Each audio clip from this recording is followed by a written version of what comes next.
Magandang hapon po mga ka-STL. Narito na po ang resulta ng STL Bataan para sa araw na to, second draw, November 7, 2024. Araw ng Huwebes. Naway ang mga natayaan nyo pong mga numero kanina ay manalo nawa ngayong hapong ito, 4 PM. Kaya kunin nyo na po ang inyong mga tickets. Narito na po ang resulta.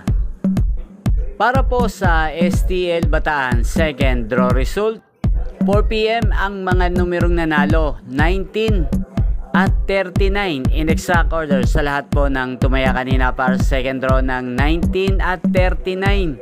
Congrats po sa inyo, panalo po kayo. Again, 19 at 39 in exact order.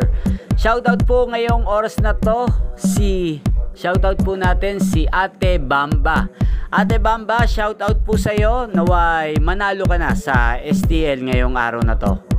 Ayan nyo pong napanood ang resulta ng STL Bataan sa channel na to, Roderick Hernandez TV. Maraming salamat po sa patuloy nyong suporta sa aking channel. Huwag pong kalimutang mag-subscribe. Thank you for watching.